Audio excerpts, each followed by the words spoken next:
இவ்வளோ வருஷம் ஒரு 14 வருஷம் 15 வருஷம் கடந்து வந்த பாதையில் வந்து என்னோட ஹேஷ்டாக் போட்டிங்கன்னா எவ்வளோ வருதோ அது ஒரு நாளில் அது ட்ரெண்ட் ஆச்சு என்னோடது. அதுதான் என்னால் மறக்க முடியாத ஒரு விஷயம். முதல்ல எந்த இடத்துல கணேஷ் வந்து சஞ்சயா மாறுறாரு, இல்லைனா சஞ்சய் கணேஷா மாறினாரா? நான் இந்த சினிமாவுக்கு வந்து பல காரணங்களால் அதை சஞ்சய் சரவணனாக மாற்றினேன். அங்கே அஜித் சார் அதை கேட்டு அதுக்கான காரணங்கள் கேட்டதுக்கப்புறம் அது நியாயமான காரணம் தான். ஸோ மாற்ற சொன்னார். செகண்ட் டே வந்து எங்களுக்கு ஷூட்லாம் முடிஞ்சதுக்கப்புறம் அவரோட அசிஸ்டண்ட்டை விட்டு கணேஷ் இருக்காரா பாருங்கன்னு அனுப்பிச்சுடுவாங்க. கணேஷ்னு தேடிட்டு இருக்காங்க. எங்கள் டீமில் யாருக்குமே கணேஷ்னே தெரியும். டேரக்டர் முதல் கொண்டு கூப்பிட்டாரு. உள்ளே போனேன். ஏன் நீங்கள் வரல, ஏன் ஏதாவது அறுக்கிறேன்னா நான் வீடியோ காலில் பேசிகிட்டு இருக்காரு. கணேஷ் இங்கே வாங்கன்னு சொல்லிட்டு ஷீ இஸ் மை வைஃப் அப்படின்னு சொன்னேன். ஷாலினி இவ தான் கணேஷ்னு சொல்லி சொன்னேன். அப்படியே எனக்கு ஒரு மேரேஜ் அக்கா தெரியாது. அக்கா அப்படி நல்லா இருக்கீங்களா, நல்லா இருக்கீங்க, எப்படி நல்லா இருக்கேன், நல்லா பண்ணுங்க பண்ணுறாங்க. சரி ஒரு தடவை மீட் பண்ணலாம் வாங்க வீட்டுக்கு அப்படின்னு. சரிங்கக்கா அப்படின்னு. அவர் ஃபைட்டில் எவ்வளோ அட் பண்ணியிருப்போம். எல்லாம் கோவமே பட மாட்டார். அவர் அவ்வளோ தன்னை தாங்கிக்குவாரை தவிர எங்களுக்கு ஒரு அடிப்பட்ட துடிப்பாப்பில் அந்த நிகழ்வுகள் நடந்திருக்கு. இந்த இடத்துல அவர் கொடுத்தா நல்லா இருக்குமா அப்படி தான் வச்சுப்பாப்பில். ஈவன் வந்து போஸ்டர் எனக்குலாம் விடணும்னு அவசியம் இல்லை. அந்த 8 பேரில் நான் ஒரு கேரக்டராக இருந்தாலும் எனக்கு விடணும்னு அவசியம். எனக்கு தனியாக போஸ்டர் ரிலீஸ் பண்ணாங்க. அந்த அம்மர் ஃபைட்டு இருக்கும். சார் நான் கழுத்தை நிறுத்திட்டு இருப்பேன். ஆரவ் சார் வந்து பிரேக் அடிப்பார். சடன் பிரேக் அடிச்சிட்டார். அந்த டைமில் சார் என் கழுத்தை வேறு நடிச்சிட்டு இருக்கேன். அவருக்கு ஏற்கனவே நிறைய இன்ஜுரிஸ், பெல்ட் வேறு போட்டிருக்காரு. அப்போ அவர் கழுத்தை விடிச்சிட்டு போனால் எப்படி இருக்கும் பாருங்க. ரசிகர்களை பற்றி நினைக்கிறார் அஜித் சார் எப்படி நினைக்காம இருக்கீங்க? ஏன்னா அவர் தான் என்னை கல்லன் கூப்பிடாதீங்கன்றார் ஒரு பக்கம், இன்னொரு பக்கம் என்னை கடவுளை அஜித்தேன்னு சொல்லாதீங்கன்றார். நீ என்னை வந்து படத்தை பார்க்குறேன் அன்னைக்கு பார்த்துட்டு உன் குடும்பத்தை பாருன்னு நீங்கள் நிறைய அதில் சொல்லியிருப்பாரு. மாலை முரசு வை பிரசன்ஸ் இந்த ஸ்பெஷல் எபிசோடில் ரொம்ப ஸ்பெஷலான பர்சன் தான் நம்ம கூட இருக்கார். ஆக்டர் கணேஷ் சரவணன் அவர்கள். அண்ணா வணக்கம். வணக்கம் பிரதர். எப்படி இருக்கீங்க? நல்லா இருக்கேன். அந்த நம்ம கூட ஸ்பெஷலான பர்சன் இருக்காரு அப்படின்னு சொல்லிட்டு ஆக்டர் நம்ம வந்து சஞ்சய் சரவணன் சொல்கிறதா கணேஷ் சரவணன் சொல்கிறதா அப்படிங்கிற ஒரு குழப்பங்களே இருக்குது. முதல்ல எந்த இடத்துல கணேஷ் வந்து சஞ்சயா மாறுறாரு, இல்லைனா சஞ்சய் கணேஷா மாறினாரா? என்ன இந்த சேஞ்சஸ், யார் கொடுத்த சேஞ்சஸ், ஆதரில் என்ன பேர் இருக்குது, அதை உண்மையை சொல்லுங்களேன். இப்போது ரியல் நேம் வந்து கணேஷ் சரவணன் தான். ஓகே. நான் இந்த சினிமாவுக்கு வந்து பல காரணங்களால் அதை சஞ்சய் சரவணனாக மாற்றினேன். அது ஒரு கட்டத்தில் வந்து அஜித் சாரோட ஒரு ஒரு ஒரு ஒரு மூமெண்ட்ஸ் நடந்தது. அங்கே அஜித் சார் அதை கேட்டு அதுக்கான காரணங்கள் கேட்டதுக்கப்புறம் அது நியாயமான காரணம் தான். ஸோ மாற்ற சொன்னார். அதை கணேஷ் சரவணன் மாற்றினேன். என்ன மூமெண்ட் நடந்தது, எப்படி முதல்ல அந்த பேர் வந்து அவருக்கு தெரிஞ்சது, இந்த பேர் மாற்றின விஷயம்? நாளைக்கு ஃபஸ்ட் டே ஷூட்டு. அன்னைக்கு வந்து சார் வந்து லஞ்ச் கூப்பிட்டுருந்தாரு. கேரவனில் எங்களுக்கு சாப்பாடு கொடுத்தாரு. கொடுத்துட்டு இருந்தப்போ அவர் பொதுவாக கேட்குறது தான், என்ன படம் பண்ணியிருக்கீங்க, எத்தனை படம் பண்ணியிருக்கீங்க, என்ன செய்கிறீங்க அப்படிலாம் கேட்டால் நான் இத்தனை படம் பண்ணியிருக்கேன் சார், இந்த மாதிரி இருக்கேன் அப்படின்னு. ஸோ உங்கள் பேர் வந்து கேட்டார். நான் வந்து இந்த மாதிரி சஞ்சய் சரவணன் சார் சொன்னேன். ஒரு கட்டத்து மேலே அவர் வந்து என்னை ஃபுல் டீட்டெயிலும் கேட்டுட்டு ஒரு கடை சாப்பாடு போட்டாங்க. சாப்பிட்டு முடிச்சுட்டு அதுக்கப்புறம் திருப்பி உட்காந்தோம். உங்கள் உண்மை பேர் சஞ்சய் சரவணன் தானான்னு கேட்டால் ஏன் அந்த டவுட்டை வந்துச்சுன்னு தெரில. அது மற்றவங்கக்கிட்ட அந்த டவுட் வந்தால் எனக்கு அவங்ககிட்ட சார்ட்டு வந்தது. சார் இல்லை சார் என் பேர் வந்து வேறு நேம் இருக்குது, உண்மை நேம் வந்து வேறு சார், என்னன்னு கேட்டார். இந்த மாதிரி கணேஷ் சரவணன். ஏன் சஞ்சய் சரவணன் மாற்றினீங்க அப்படின்னா அதுக்கு ஒரு விளக்கம் கொடுத்தேன். அதுக்கப்புறம் சார் வந்து இந்த பேர் எப்படி வந்துச்சு அப்படின்னா, எனக்கு வந்து வீட்டில் பொம்பளை பிள்ளை, எங்கள் வீட்டில் ஃபஸ்ட்டு, 2வது ஆம்பளை பிள்ளை பிறக்கணும்னு அம்மா பக்கத்தில் உள்ள பிள்ளையார் கோயிலில் வேண்டியிருந்தாங்க. அதை அப்படி பிறந்தா கணேஷ்னு வைக்கிறேன்னு சொல்லி சொன்னாங்க. சரி அம்மா வேண்டி நீங்கள் பிறந்திருக்கீங்க, அதான் கணேஷன் பேர் வச்சுருக்காங்க. இந்த பேரை நீங்கள் அது ஒரு காமெடியாக அவர் சொன்னார். இந்த பேரை நீங்கள் மாற்றினதுனால தான் உங்களுக்கு இன்னும் கிடைக்கல, இது பேரை மாற்றுங்க உங்களுக்கு வேறு மாதிரி இருக்கும், ஆனால் நான் கணேஷ் தான் கூப்பிடுவேன் அப்படின்னாரு.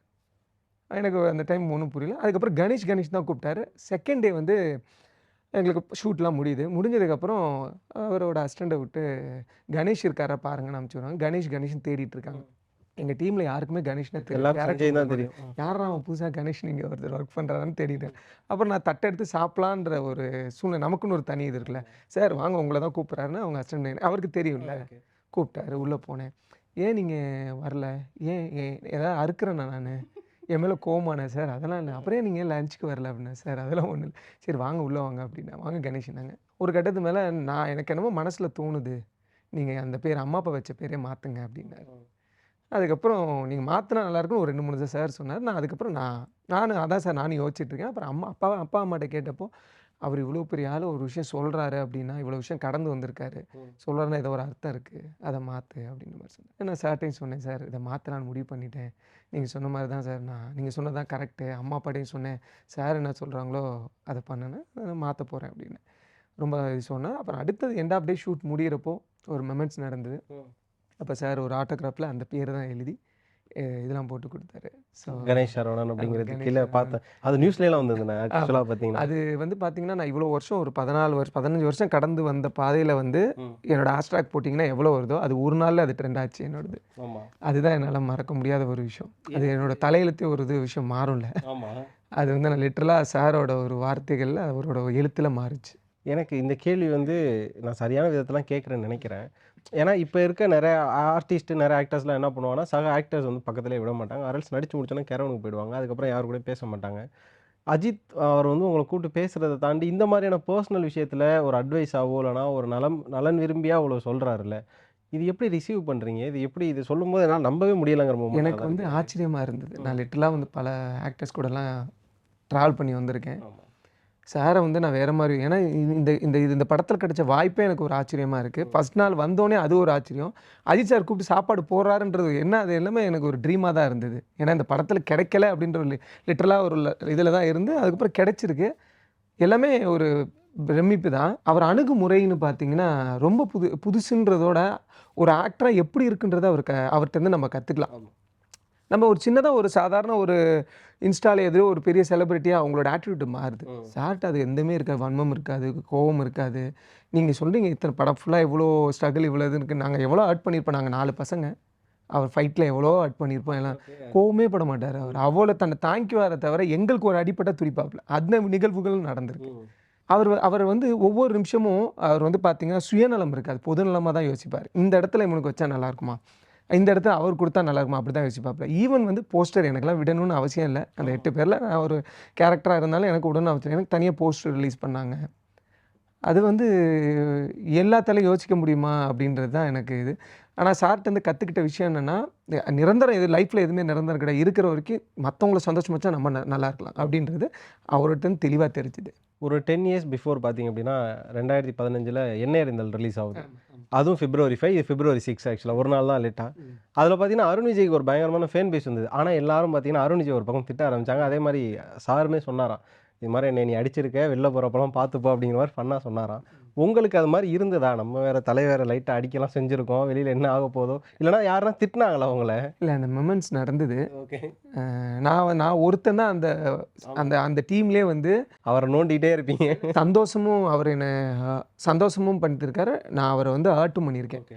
தவறுதலாக அடித்து அவருக்கு அது ஒரு காயப்பட்டு அதுக்கு அவர் ரியாக்ட் பண்ண விஷயங்கள் திட்டு வாங்கியிருக்கேன். அதான் சொல்கிறேன்ல, அவர் என்னை புகழவும் சேர்ந்துருக்கார், திட்டு வாங்கியிருக்கேன். அந்த திட்டு என்னென்னா வழி தாங்க முடியாமல் ஒரு மூமெண்ட்டில் ஒருத்தவங்க திட்டுவாங்களே, அதுதான் அது ஒரு விஷயம் நடந்தது. அந்த அம்மர் ஃபைட்டில் அது ஒன்று நடந்தது. ஸோ அப்போது வந்து பார்த்திங்கன்னா அந்த டைமில் வந்து வேறு ஒரு ஆளாக இருந்தால் அணுகுமுறை வேறு மாதிரி இருக்கும். அப்போ நான் சார்கிட்ட வந்து இன்னொரு சீன் ஒன்று நடந்தது, பட் அதில் வந்து வைக்கலை அந்த விஷயம்.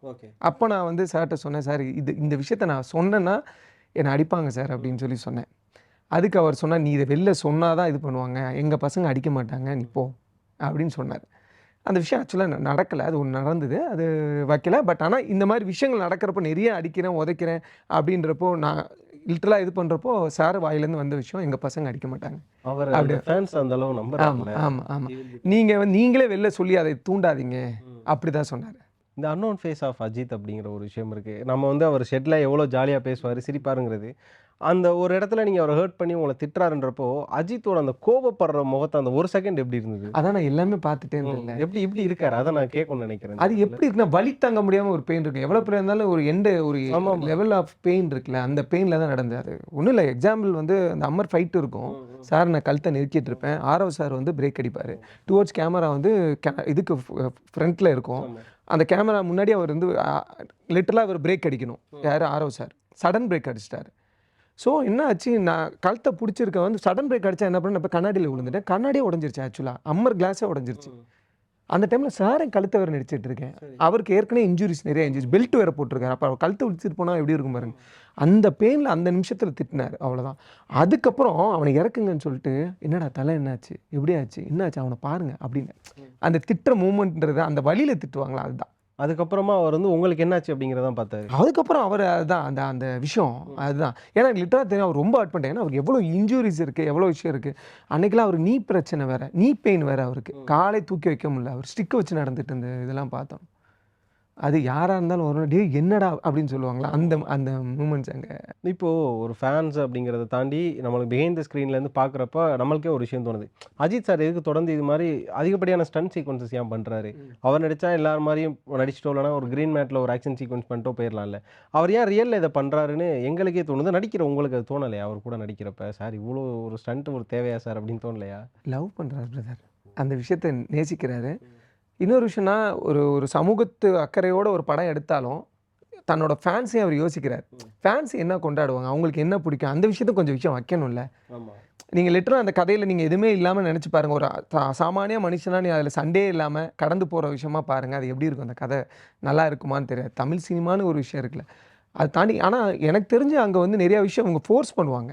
டேரக்டராக இருக்கட்டும், சார் வைக்கலாமே, இங்கே ஒரு மாஸ் வைக்கலாமே, இங்கே மாஸ் டைலாக் வேணாம், வேணாம் வேணான்னு தான் சொல்லுவார். அந்த இடத்துல வேணாம் வேணான்னு தான் சொல்லுவார்.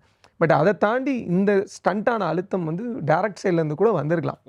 பட் ஆனால் அவரை பொறுத்த வரைக்கும் அது ரொம்ப பிடிச்சி ரசித்து பண்ணுவார், தான் பண்ணுவார். நீங்கள் பார்த்துருப்பீங்க அந்த அம்மரோட இதெல்லாமே எல்லாமே அவர் தான் வந்து எஃபர்ட் போடுவார். யாருக்கும் விட மாட்டார். தன்னோட வேலை நான் தான் பார்க்கணும், நீ ஏன் பார்க்குற, நீ ஏன் கஷ்டப்படுற அப்படின்வார். இந்த ஒரு கேள்வி அநேகமாக ட்ரெண்ட் ஆகும்னு நினைக்கிறேன். என்ன அப்படின்னா, ரசிகர்களை பற்றி நினைக்கிறார் அஜித் சார்? ஆப்வியஸா எப்படி நினைக்காம இருக்க முடியும்? ஏன்னா அவர் தான் என்னை தலன்னு கூப்பிடாதீங்கன்றார் ஒரு பக்கம், இன்னொரு பக்கம் என்னை கடவுளை அஜித்தேன்னு சொல்லாதீங்கன்றாரு, நீ ஏகேன்னு கூப்பிடுங்கன்றாரு, பெருசாக செலிப்ரேட் பண்ணாதீங்க, இப்போ என் படத்தை படமாக வந்து பாருங்கள், குடும்பத்தை பாருங்கன்னு சொல்லி ஒரு ஒரு நடிகளும் ரசிகர்களை எங்கேயோ நீங்கள் அதை பண்ணுங்கள் இதை பண்ணுங்கன்னு சொல்கிற இடங்கள்ல தலை மட்டும் அது வேணாம், தலைனே கூப்பிடாதீங்கன்றாருல. அப்படிங்கிறப்போ அவங்களுக்கு ஒரு பெயின் இருக்கும்ல. அப்போ அந்த ஒரு சிந்தனை இருக்குது. அது வந்து சுயநலம் கிடையாது, பொதுநலம். அவர் பொதுவாக ஒரு விஷயம் யோசிக்கிறாரு. நீ என்னை வந்து படத்தை பார்க்குறேன், அன்னைக்கு பார்த்துட்டு உன் குடும்பத்தை பாருன்னு நீங்கள் நிறையா இதில் சொல்லியிருப்பாரு. நான் கண்ணாட அங்கே பார்த்துருக்கேன். அவர் நிறைய விஷயம் வந்து ஒருத்தர் இது பண்ணி ஏன் கஷ்டப்படுறீங்க, வாங்க இருங்க, இருந்து அந்த ஃபோட்டோ கொடுத்த நிகழ்வுலாம் அங்கே இருக்குது. அவ்வளோ நேரம் இருந்து ஸ்டண்ட் பண்ணிவிட்டு வந்து அடுத்த நிமிஷம் வந்து கொடுத்ததெல்லாம் நான் பார்த்துருக்கேன். அவர் ரொம்ப ரொம்ப நேசிக்கிறார். நிறைய விஷயம் நடந்தது. அந்த டைமில் அவர் சிந்தனையே சில டைம் அவங்கள பற்றி தான் இருக்கும். சில டைமு சிந்தனைகள் ஃபுல்லாகவே அவங்கள பற்றி தான் இருக்கும். அவங்கள பற்றி யோசிப்பார், திங்க் பண்ணுவார், ரசிகர்களை பற்றி யோசிப்பார். அந்த ஸ்பாட்லேயே சில மூமெண்ட்ஸ்லாம் நடந்திருக்கு. இப்படி இருந்தால் அவங்களுக்கு பிடிக்கும், இப்படி இருந்தால் இந்த மாதிரி இருக்கும், அவங்க ஐயோ இது பண்ணால் அவங்க தப்பாக நம்ம ரியாக்ட் பண்ணுவானுங்க, தப்பாக எதாவது பண்ணிக்குவாங்க, அந்த விஷயம்லாம் சொல்லுவார் அவர். அந்த விஷயம்லாம் அங்கே பேசுவாங்க சார். அவரோட விஷயம் ரொம்ப லாங்காக இருக்குல்ல. ஆமாம், அதாவது என்ன தொலைநோக்கு பார்வையோட அவரோட அணுகுமுறை இருக்கும். அது நிறையா விஷயம் அதுகிட்ட இருந்தது. இப்போது நம்ம திருச்சி பக்கம் வந்து வர்றதுனால நம்ம வேரியஸ் ஆஃப் ஃபேன்ஸ் பேஸை நான் நிறையா பார்த்துருப்போம். புதுக்கோட்டையாக இருக்கட்டும், இந்த பக்கம் திருச்சியாக இருக்கட்டும், நம்ம எல்லா ஊர்லேயுமே யார் யார் ரசிகர்கள் அதிகமாக இருப்பாங்க அப்படிங்கிறது தெரியும். அவங்க ஒரு படம் வரும்போது எப்படி செலிப்ரேட் பண்ணுவாங்க தெரியும். அதோட இப்போ இந்த விடாமுடி செலிப்ரேஷன் எடுத்துக்கோங்க. அவர் வந்து லாஸ்ட்டாக ஒரு 2 இயர்ஸாக ஃபில்ம் மேலே இப்போ ஒரு படம் வருது. அவங்களோட ஃபேன்ஸ் செலிப்ரேட் பண்ணுற ஒரு விதமாக இருக்கும். அது உங்களுக்கு எப்படி இருந்தது பார்க்குறப்ப? லிட்டராக நான் சாரோட ஃபேன் தான். ஒரு என்ன அவங்க மற்றவங்கள மாதிரி நான் பச்சை குத்துறது அந்த மாதிரி இருக்காது. என்னோடது வந்து பார்த்தீங்கன்னா எப்போ இருந்துச்சுன்னா அந்த ஸ்கூல் டேஸில் நினைக்கிறேன். ரெட் படம் வரப்போ சார் மாதிரி நான் மொட்டை அடித்து குங்குமம் வச்சு இருந்த காலங்கள் இருக்குது. எங்கள் அம்மா சொல்லுவாங்க ரெட் அஜித் அந்த அந்த அந்த மெமெண்ட்ஸ் நடந்திருக்கு. ஆனால் அது சார்ட்ட நான் ஷேர் பண்ணதில்லை. ஏன்னா அவங்க இந்த மாதிரி விஷயம் அவர்கிட்ட சார்ட்ட சொன்னோம்னாலே அதை வந்து அவரை பாதிக்கும். ஒரு விஷயம் எனக்கு நடந்தது, ஒரு மூமெண்ட்ஸ் நடந்தது. நான் வந்து ஃபஸ்ட்டு ஷெட்யூல் முடிஞ்சு 2வது ஷெட்யூல் வந்து கரெக்டாக திருவிழா, பொங்கலுக்கு திருவிழாக்கு போயிட்டுருக்கேன். போகிறப்போ அங்கே வந்து பார்த்திங்கன்னா நிறைய பேர் டேட்டூஸ் போட்டு வந்தாங்க. அங்கே எல்லா பேர் ஸ்ப்ரெட் பண்ணிட்டாங்க, இந்த மாதிரி அஜித் சார் படத்தில் நடிச்சிட்ருக்காங்க, அண்ணா நடிச்சிருக்காங்க பாருங்க, டேட்டூ குத்திக்க நிறைய பேர் சொன்னாங்க. இந்த விஷயத்த நான் வந்து சார்ட்ட சொன்னேன், சார் திருவிழா போனேன், ஃபுல்லாக நான் இது பண்ணிட்டாங்க, உங்கள்கிட்ட தான் சொல்ல சொன்னாங்க அப்படின்னோடனே, வாழ்க்கையில் எதுவுமே நிரந்தரம் கிடையாது, அதெல்லாம் வந்து என்கரேஜ் பண்ணக்கூடாதுன்ற மாதிரி சொல்லிட்டு போனார். அது அந்த அவர் வாழ்க்கையில் எதுவும் நிரந்தரம் கிடையாதுன்னு சொல்லி அந்த ஒரு உச்சின்னு இருக்குல்ல, அது என்கரேஜ் பண்ணக்கூடாதுன்றது தான் நான் நினைக்கிறேன். அது அந்த இதுதான் நினைக்கிறேன். அப்படின்றப்போ உங்களுக்கு ஒரு பக்கம் ஸ்கூல் டைம்லேருந்து ரெட் அஜித் அப்படிங்கிற ஒரு விஷயம் வந்தது. காலேஜில் மறக்க முடியாத ஒரு ஃபேன் பாய் மூமெண்ட் உங்களுக்கு என்ன இருக்குது? ஒரு தேட்டரில் நீங்கள் செலிப்ரேட் பண்ண ஒரு படமாக இருக்கட்டும், விதமாக இருக்கட்டும். இல்லை அதுதான் நான் சொல்கிறேன்ல, ரெட்டே நான் வந்து ரொம்ப ரசித்து போய் பார்த்தேன். அதான் ஏன்னா அந்த அங்கே எனக்கு ரெட் படமே தான், அதுவே எனக்கு ஒரு இன்னமும் மறக்க முடியாத ஒரு நிகழ்வுனா அதுதான். மங்காத்தா எங்கே பார்த்தீங்க? ஆக்சுவலாக மங்காத்தா வந்து திருச்சியில் தான். ஓகே. அது வந்து சாரோட லிட்டரலாக அது ஒரு அடுத்த ஒரு அவதாரம் சொல்லலாம்ல படம். அதிலே பார்த்தீங்கனாலே இவ்வளோ ஒரு டீம் இருப்பாங்க. அவர்கிட்ட சில்லாக அவர் வந்து ஒர்க் பண்ணுவார்.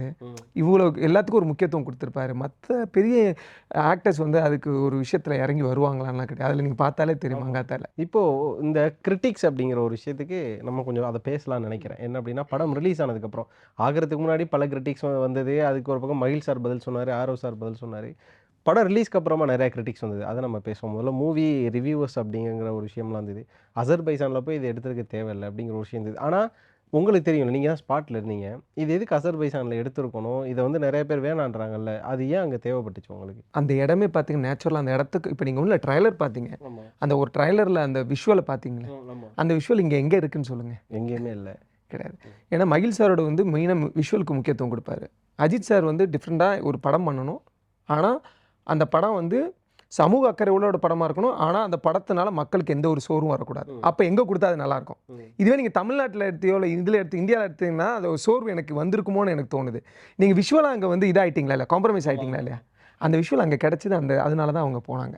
அதுதான் என் பார்வையில் அங்கே நடந்த விஷயங்களை வச்சு நான் சொல்கிறேன். இது மகிழ் சார் படமா அஜித் சார் படமா அப்படிங்கிற ஒரு கேள்வி வந்து இல்லை. ஏன்னா மகிழ் சாரோட படம் எப்போதுமே நம்ம மீகாமன் எடுத்துக்குவோம், கழகத் தலைவன் எடுத்துக்குவோம், தடம் எடுத்துக்குவோம். இந்த படங்கள்லாம் வந்து அவரோட ஒரு பஞ்சுங்கிறதே வேறு.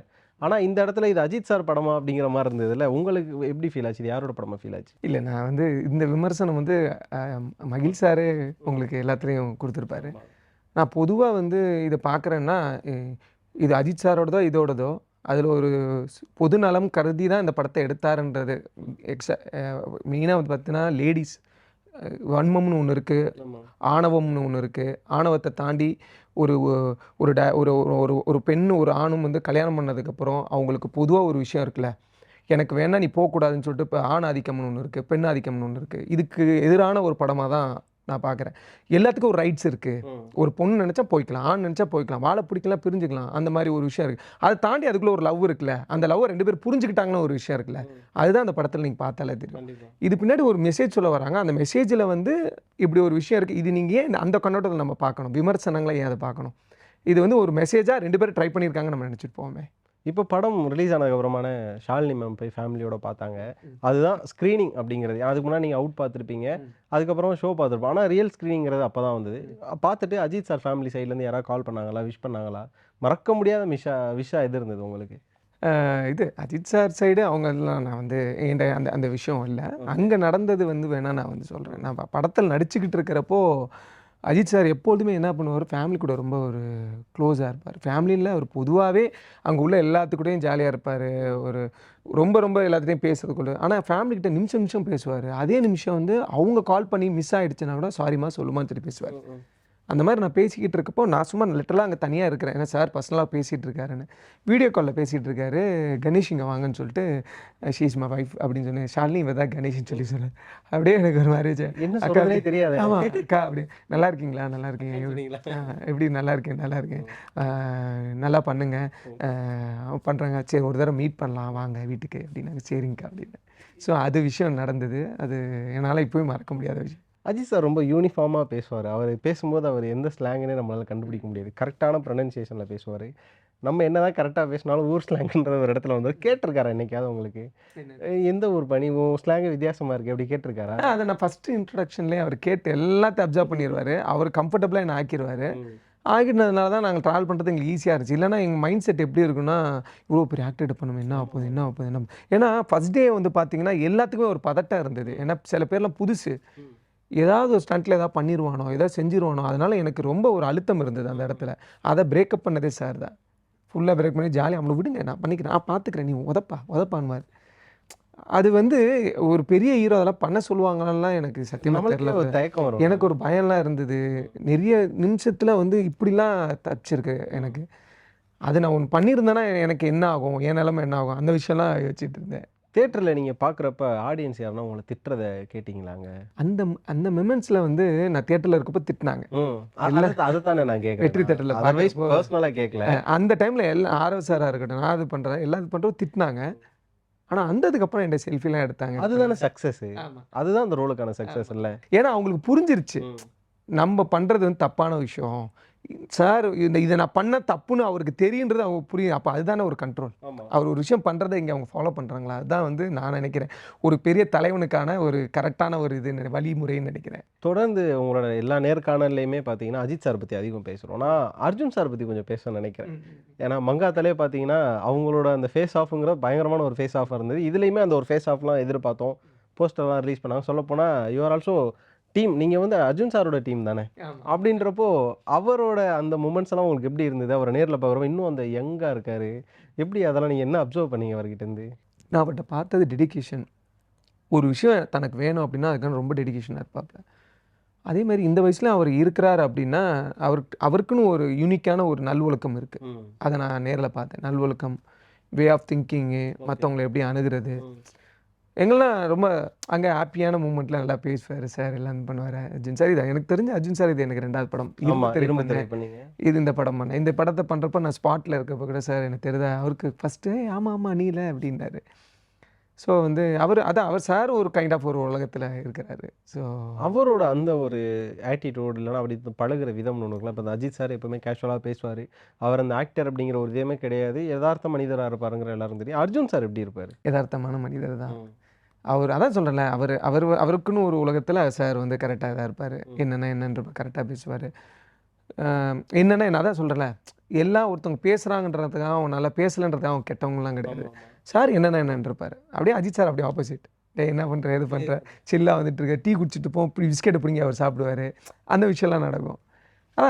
டிஃப்ரெண்ட் வே ஆஃப் இது. ஆனால் நான் பார்த்தவங்கள அவங்களாம் நேசிக்கிறேன். பிடிஎஸை விரும்பக்கூடிய நபர் அஜித் சார் அவர்கள். அதாவது ஷூட்டுக்கு பின்னாடி நடக்கக்கூடிய நிகழ்வுகள் எல்லாம் ஒரு ஃபோட்டோவோ வீடியோவோ எடுக்கும்போது அதை என்ஜாய் பண்ணக்கூடிய மனிதரா? இல்லை அதெல்லாம் வேணாம், இது வந்து பிரைவசிலாம் அவருக்கு விருப்பமே கிடையாது. எனக்கு தெரிஞ்சு அதெல்லாம் விருப்பமே கிடையாது.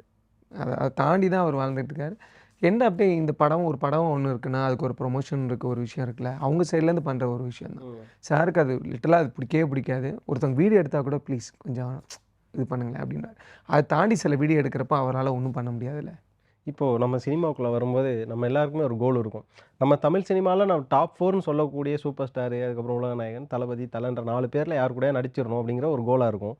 நம்ம அவங்க கூட நடிக்கிறோன்றதே ஒரு நல்ல மூமெண்ட்டில் போயிட்டு இருக்கும்போது அந்த படத்துக்கான சரி அஜித் சார் படமே ப்ரொமோஷன் இருக்காது, ஓகே. ஆனால் இந்த படத்துக்கு ப்ரொமோஷனாக ஒரு பக்கம் ரேஸில் வின் பண்ணுறாரு, அதுக்கப்புறம் பத்மபூஷன் கிடைக்கிது. இதெல்லாம் உங்களுக்கு எப்படி இருந்தது? உங்களோட உணர்வு அந்த நேரத்தில் எப்படி இருந்தது? Deserved bro. அதுக்கான தகுதி உள்ள ஒரு சார்ன்னு நான் பார்க்குறேன். அந்த பத்மபூஷன்ற ஒரு விஷயம் கொடுக்கறதே ஒரு தொழிலை நீங்கள் சிறந்து விலகிறதுனால தான் கொடுக்குறாங்க. அதுக்கான ஏற்ற மனிதர் தான். ஏன்னா டெடிக்கேஷனும் பார்த்தீங்கன்னா சார் மாதிரி இருக்கவே முடியாது. லொக்கேஷனில் சில நிகழ்வுகளாக நடக்கும். என்னென்னா நாங்கள் காலையில் இந்த ஏர்லி மார்னிங் ஷாட் வைக்கிறோம் அப்படின்னா சில ஆக்டர்ஸ் வந்து எப்போ வேணால் பொறுமையாக வந்துடலாம். ஆனால் நாங்கள் யூனிட்டி வந்து ஒரு 9 மணிக்கு வந்தால் சார் கரெக்டாக 9:30 இருப்பார். இன்னொரு விஷயம் என்னென்னா கேரவனுக்கே போக மாட்டார், வெளில தான் உட்காந்துருப்பார். நாங்கள் உருட்டுறப்ப கீழே உழுவுறப்பெல்லாம் கண்டினியூட்டி வந்து இன்றைக்கி எடுத்துருவாங்க, நாளைக்கு ஃப்ரெஷ்ஷாக இருக்கும், அவளே போய் மண்ணில் உருண்டுட்டு வருவார். அப்புறம் வந்து குட் பேட் அக்லியோட ஷூட் வந்து ஹைதராபாத்தில் போயிட்டு இருந்தது. பார்த்தீங்கன்னா லிட்டலாக 1 hour 2 hour தான். இங்கே ஒரு ஷூட் முடிச்சுட்டு அங்கே போவார். அவர் டெடிக்கேஷனை பார்க்குறப்போ ஒரு எந்த அளவுக்கு அதை நேசிக்கிறாரோ அதை வந்து நாங்கள் பார்த்தோம். அதுக்கான ஒரு விஷயந்தான் அது அவருக்கு கிடைக்குது. ரேஸாக இருக்குது, இதாக இருக்கட்டும், என்னை தாண்டி நான் ஆக்டிங்னு ஒன்று இருந்தாலும் எந்த அப்படியே நான் இன்னொன்று விஷயம் எனக்கு இருக்குல்ல, அது அவருக்கு இருக்குது. அதை அச்சீவ் பண்ணிட்டு இருக்காரு. ஃபஸ்ட் ஷோஸ் போக பிடிக்காது. ஏன்னு கேட்டிங்கன்னா அந்த கத்துறதுல சாரோட இதை நம்ம பார்க்க முடியாது. ஆனால் ஒரு நல்ல ஒரு ஆத்மார்த்தமான ஃபேனுக்கு அர்த்தமே வந்து எப்படி அதுதான் நான் தான் சொல்கிறேன். அப்போ நான் எப்படிப்பட்ட ஒரு ரசிகனாக இருக்கேன் பாருங்கள். நல்ல ஒரு ரோலில் நடிச்சுமே நீங்கள் எலவேட் ஆகலன்னு ஃபீல் பண்ணியிருக்கீங்களா பர்சனலாக? தான் சொல்கிறேன். ஆஃப்டர் ராவண கூட்டத்துக்கு அப்புறம் விடாமுயற்சின்னு இந்த படம் கிடைக்கலன்னா நான் உண்மையிலே சினிமா விட்டு போயிருப்பேனான்ற ஒரு மனநிலை தான் இருந்தேன்.